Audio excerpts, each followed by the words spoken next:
Merci Pierre. Le projet avait provoqué une véritable polémique qui, à l'époque, avait beaucoup surpris. Le Centre culturel islamique de Rennes, aujourd'hui, paraît bien intégré. Instrument de culture pour les musulmans, il se veut aussi centre de dialogue et il a été inauguré cet après-midi. Le 28 avril 80, le conseil municipal, à l'unanimité, décide la construction en Zub Sud d'un centre culturel islamique pour répondre aux besoins de la communauté musulmane qui compte 3000 personnes à Rennes. L'annonce de cette décision va provoquer une série de réactions. Dans le quartier d'abord, négatives. Une association de résidents va même se créer pour obtenir l'annulation de la décision municipale.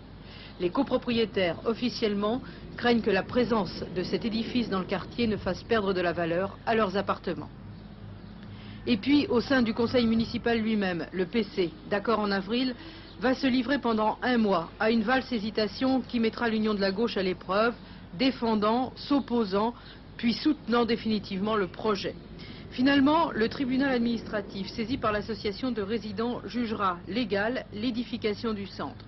Les travaux commenceront peu après. Aujourd'hui, il est inauguré officiellement, mais ça fait déjà 2 ans qu'il est ouvert. Au téléphone, un des ex-responsables de l'association, qui ne souhaite plus s'exprimer publiquement, reconnaît que la fréquentation du centre n'a en rien perturbé la tranquillité du quartier.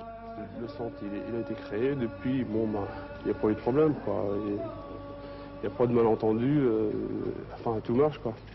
Il y a des relations de bon voisinage, autrement dit. Ah oui, enfin, jusqu'à présent, j'ai pas entendu, on n'a pas eu d'écho De plaintes, de contestations. Ouais, de la part des gens. Est-ce qu'il y a dialogue déjà?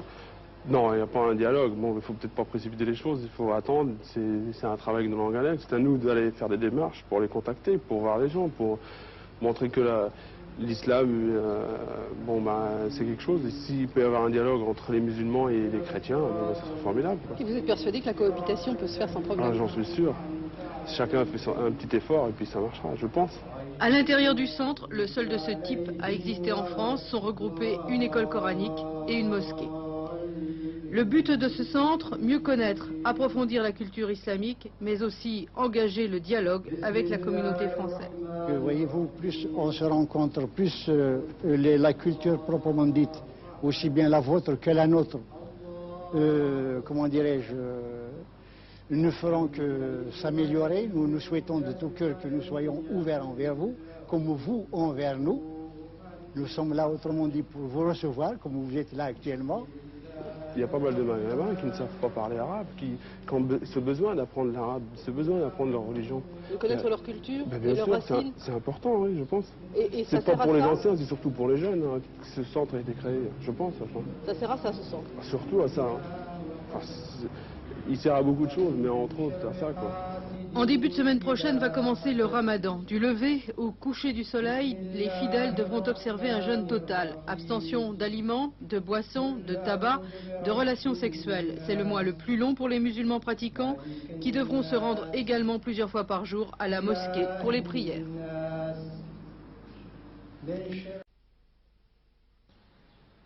Le 28 avril 80, le conseil municipal, à l'unanimité, décide la construction en Zub Sud d'un centre culturel islamique pour répondre aux besoins de la communauté musulmane qui compte 3000 personnes à Rennes. L'annonce de cette décision va provoquer une série de réactions. Dans le quartier d'abord, négatives.